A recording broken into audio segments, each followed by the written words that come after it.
Hey, hey, hey. This is me on Egypt and American foreign policy. It amazes me when I watch the media networks, when I watch Fox News, when I watch MSNBC, and I see the media coverage um, that they are portraying when it comes to what's going on in Egypt right now. If you watch Fox News, you would think that we're at the precipice of the second Iranian revolution, and that Iran is some kind of way behind every little protest or riot that's going on throughout the Muslim and Arab world. If you watch MSNBC, you get the total opposite. Watching MSNBC and some of the people on MSNBC, you would almost think that some kind of Jeffersonian democracy was about to break loose in the Middle East. They seem like they're elated. I happen to come from the camp where I feel kind of neither. While I do understand I do understand and sympathize with the plight of the Egyptian people, and some of the videos that I've seen about with the young people rioting, protesting, demanding their rights, demanding their freedom. I sympathize with those young people. You know, me being here in America, I'm a member of the Tea Party. You know, so I understand, you know, people's desire to petition, you know, their government for redress. So I see, so like I said, I understand and I sympathize with the Egyptian people. My only concern, like I've been hearing on the various networks, is who feels the vacuum once Mubarak is gone. There's no doubt that Mubarak is leaving. You know, I don't even think Mubarak will stay on until September. He's trying to stay on until the new elections. I don't even think that's going to happen. But speaking to Americans here, I was watching Sean Hannity's show on Fox the other night, and he had Brigitte Gabriel, this one right here. He had her on his show, and she was giving, you know, various doomsday scenarios of what could happen in Egypt, and not just in Egypt, but in Jordan, Yemen, other places, if groups like the Muslim Brotherhood were to take power once the authoritarian autocrats or dictators in these various countries had been disposed by their people. And she gave an interesting fact. She said that in Egypt, she said there was a poll done. I believe she said it was Pew Research. There was a poll that was conducted a few years ago in Egypt, and some of the results coming back were would be considered startling to people in America, to people here in America, people, you know, in the West, who haven't really studied Islam, really don't understand the Middle East, the Muslim and Arab world, their culture, their history. She gave a statistic in which she said that 74% of the people in Egypt wanted some type of Islamic or Sharia law in their form of government. And I remember Hannity's reaction. He was appalled, and you know, the normal reaction when I hear a statistic like that, when they're discussing a statistic like that on Fox, is usually one of, you know, they're appalled, they can't believe it, one of those kind of things. But I always say this, and I've been saying it via Twitter and via Facebook. I've been talking to, you know, my friends throughout, you know, here where I live and throughout the country, about what's going on in the Middle East, and I've been saying that we here in America, and those of us who have maybe a limited understanding of Islamic culture, Islam itself, would find it strange to hear a statistic that says 74% of the people in Egypt want to live under Sharia law. We think that's strange, but it's not. It's not strange for Muslims who live in a Muslim country to want to live under Muslim law. That's not strange. I don't think that Christians and Jews in America find it strange when they go into courtrooms and they see the Ten Commandments hanging up in courtrooms. I've even heard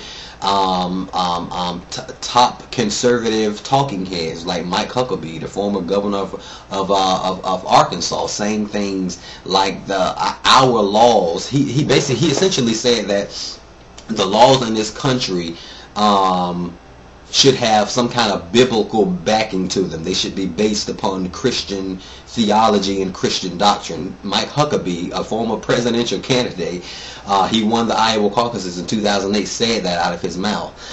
And so in America, it's considered to be a Christian nation. The majority of the people here in America would consider themselves to be Christian. So when Mike Huckabee made a statement like that, it didn't get a lot of media attention, which is why an opinion poll that comes back and says 74% of the people in Egypt, or 74 or 80% of the people in Jordan or Yemen or wherever it may be, Algeria, Libya, want to live under some type of system of Islamic law or Sharia law. I don't think that we should think that's strange. It's not strange. They're Muslims, so why wouldn't they want to live under Muslim law? I don't think that's strange. And I mean, getting back to the commentary on Egypt, a lot of things can be we could point to a lot of things to say that was the cause of what's going on in Egypt now, and what's going on in Jordan, and what's going on in Yemen. Yes, it did start out. The riots and the protests did start out based on economic matters. The people were protesting because of soaring food prices and soaring energy prices. They're protesting because most of these Arab and Muslim countries have unemployment rates that are in the double digits. That's the young people. The young people, a lot of them with college degrees, can't find jobs. They've been without work for years. So you can understand the unrest. We here in America, I mean, we have an official unemployment rate of 9.4%, peaked at 10%, I think, last year, and we've had our own type grassroots type of uprising in this country, and we call it the Tea Party. You know, when all these spontaneous groups all over America started rising up against our government demanding redress.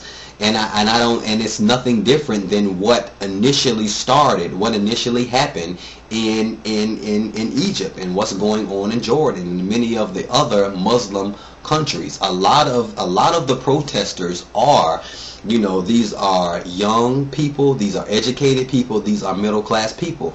Now, yes, I am not dumb enough. I'm not dumb enough to know that within the crowd of young people and the recent college graduates in the middle class, I'm not dumb enough to think that there are no extremists out there.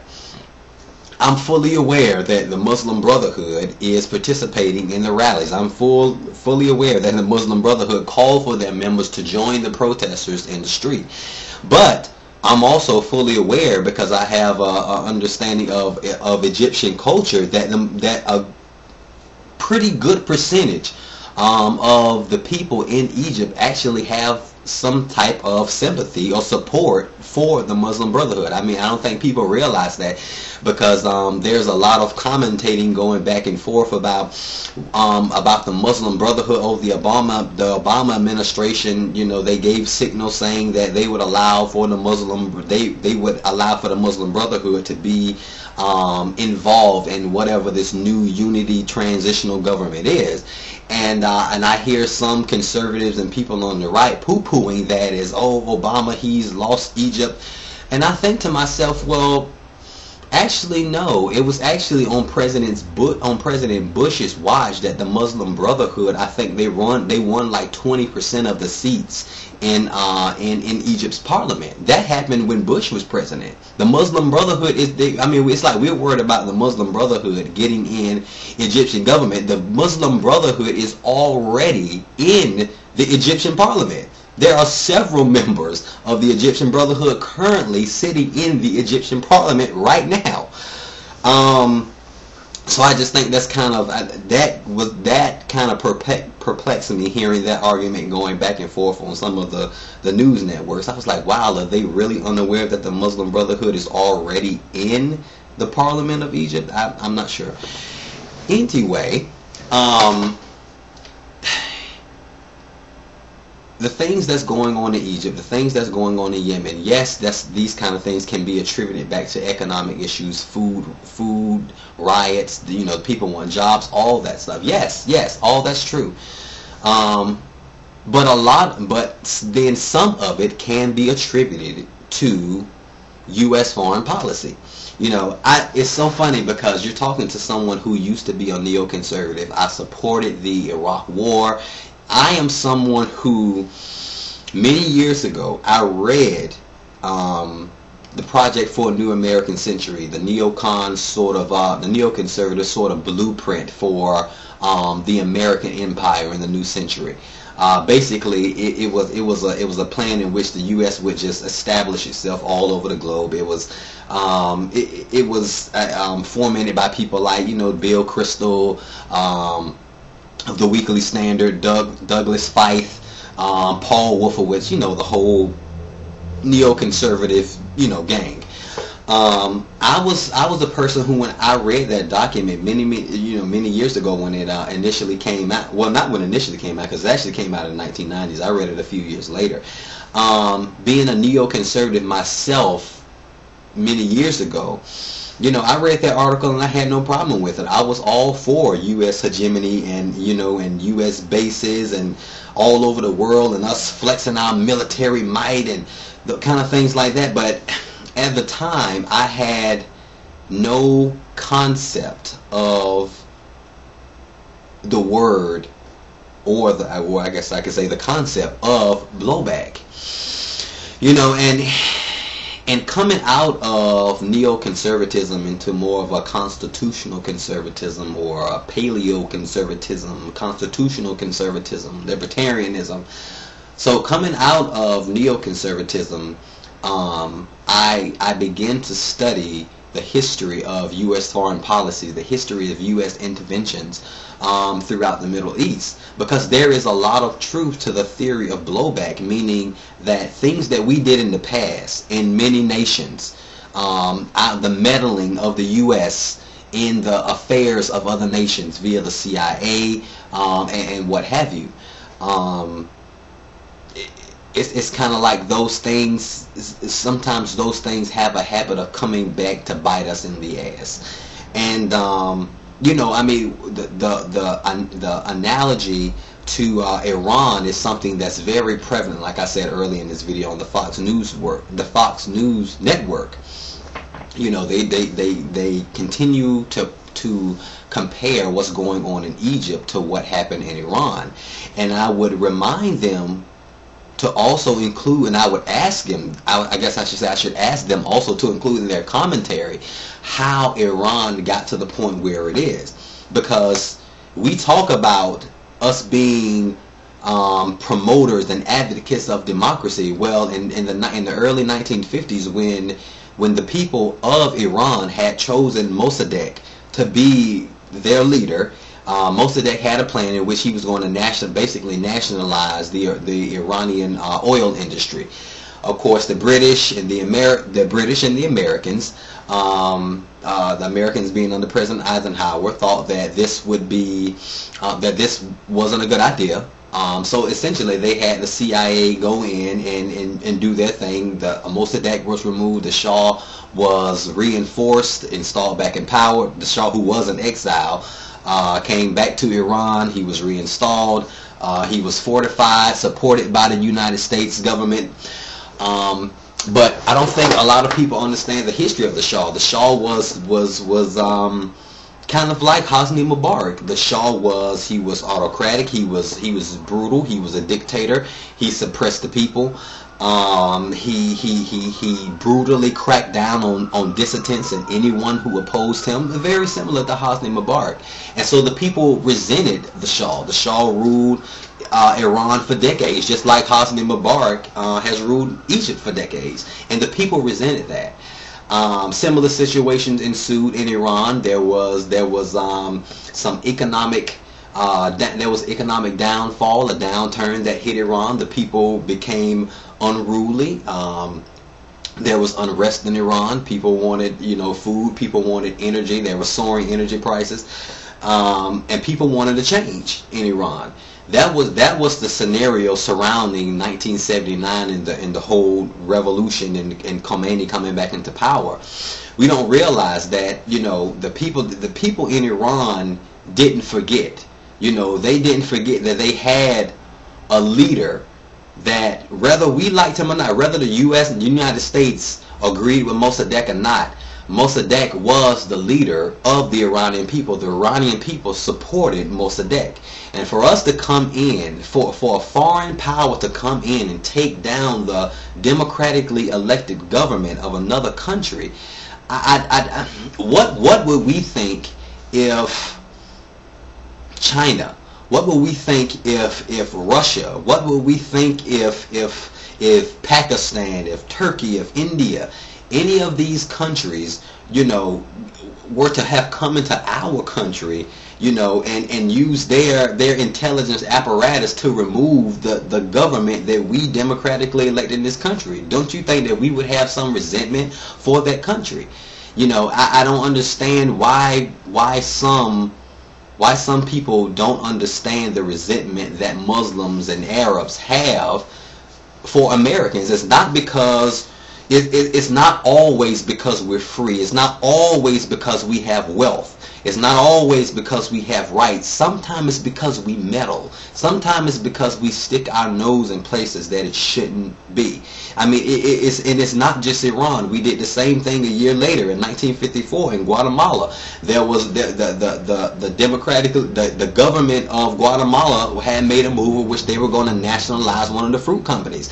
American fruit company didn't like what was going on. They petitioned the American government. The American government came in and they destabilized the government of Guatemala, all because an American company, American fruit companies and probably farmers did not want Guatemala to nationalize their fruit company, which is what happened in Iran. The West did not want Mossadegh to nationalize the oil company. And my thing is that it's quite arrogant for us on the outside to tell a sovereign nation, which Iran is a sovereign nation, Guatemala was a sovereign nation, all these nations around the world that we've continuously meddled in, they're sovereign nations, and yet it's funny. It's as if we think we have the right. We have the right in America to influence, but we don't have the right to use force, to use military force, our intel forces to actually take down another government because they are making decisions that we don't particularly like. They haven't declared war on us. They're not waging war on us or any of our friends. Simply nationalizing your own. You see what I'm saying? Nationalizing the oil companies in your nation, provokes war with the United States. That I can say that's a sad state of affairs for this country. And things like that, and just one of the things that I am that just make me so thankful that I am no longer in the so-called neoconservative camp, that I have been reborn to reason and reality. I guess I'll just leave with this. I wish the Egyptian people well. I hope, while I understand that the Egyptian people and the people in Jordan and the people in Yemen and in Algeria all throughout Northern Africa and the Muslim and Arab world. While I understand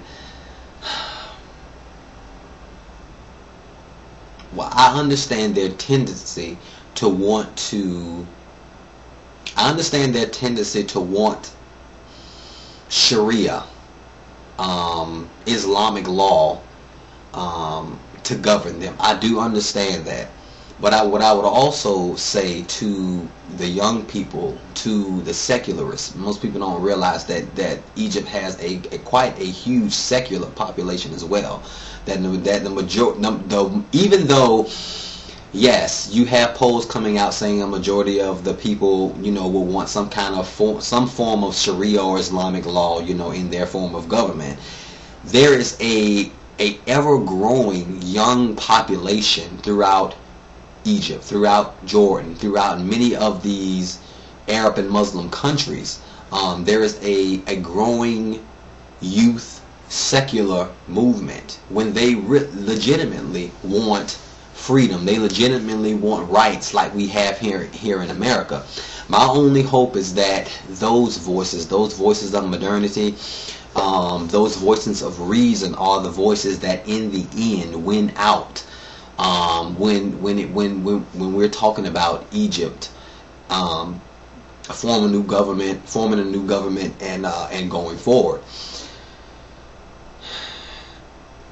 Can I say that the Muslim Brotherhood won't take over the Egyptian parliament? No, I can't. It is a fact that the Muslim Brotherhood at present is probably the most organized political apparatus in Egypt.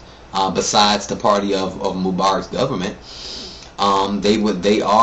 they are very well able to organize and mobilize and get their people out on the street. Like I said earlier in the video, they are already in the government now.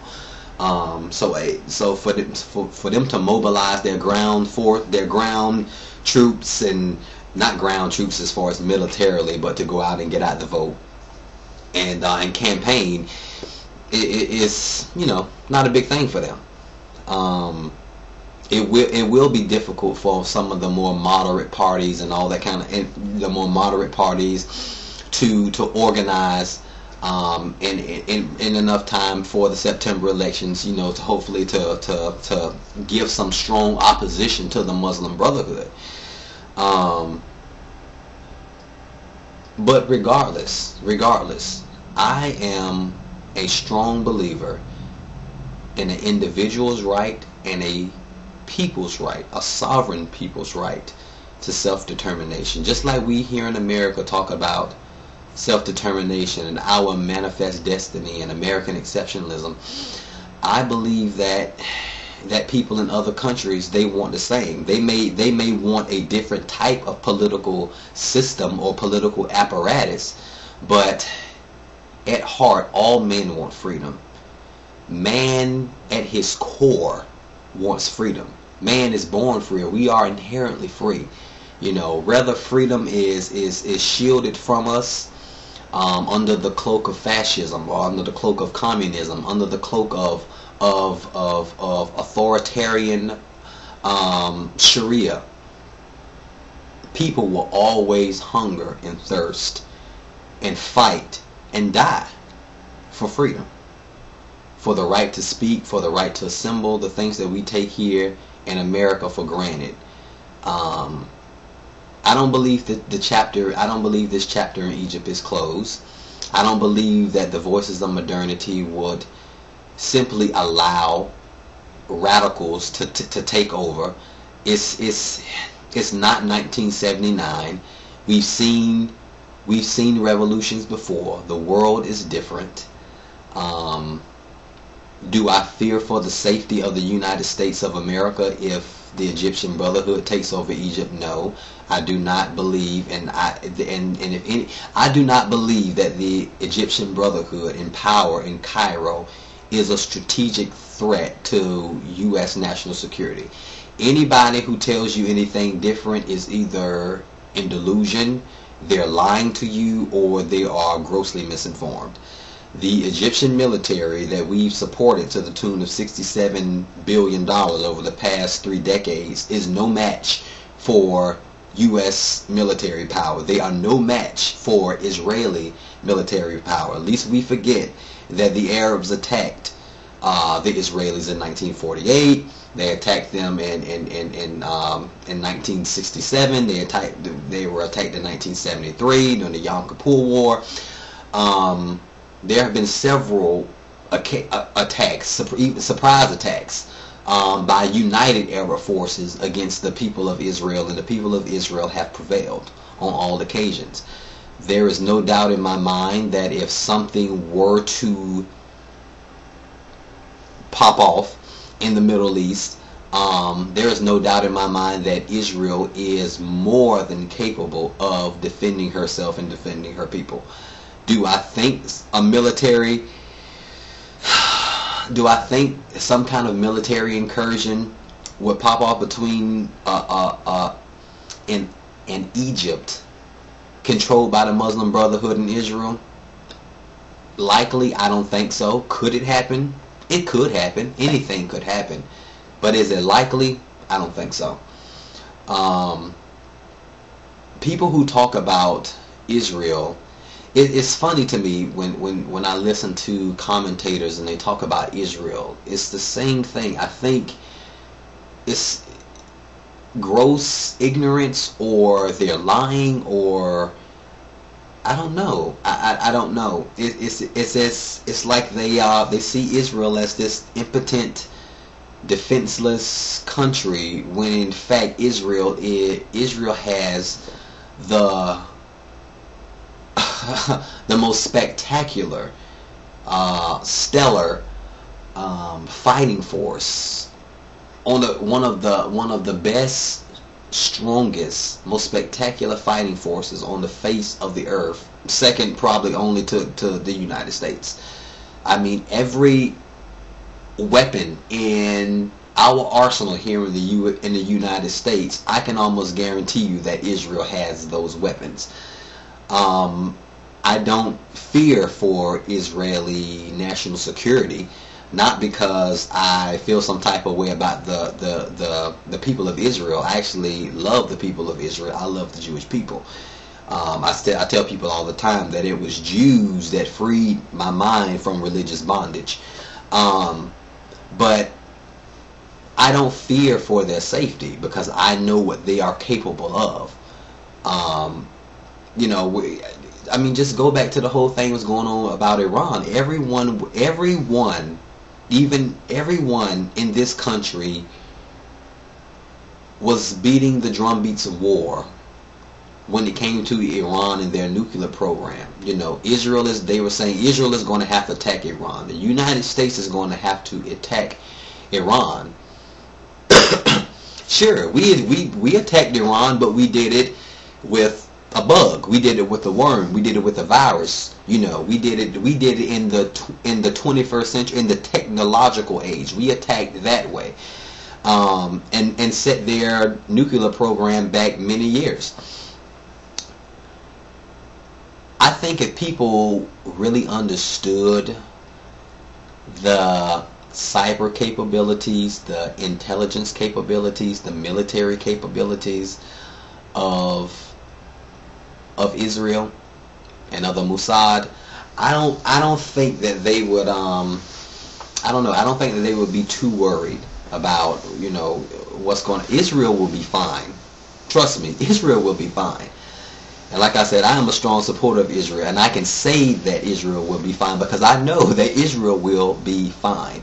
And any nation, any Arab nation that would dare to attack Israel is suicide, because they would be annihilated. They would be annihilated.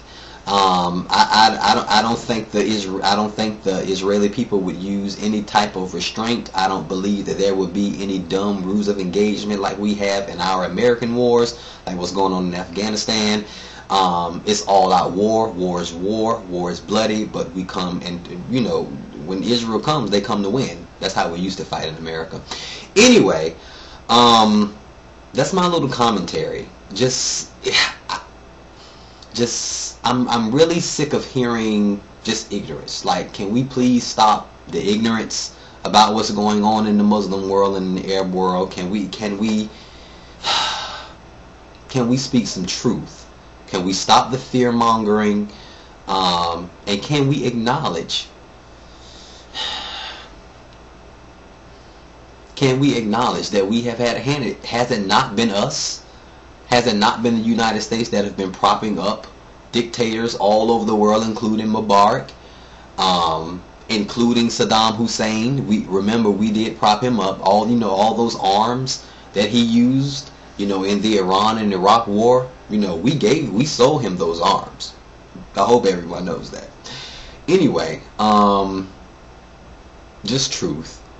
It's like, can we please here in America start disseminating some truth and stop with all the hype. Anyway, this is Jamal signing off on Egypt. Long live the revolution. Hope it's a peaceful one. And fight the power. Fight the powers that be.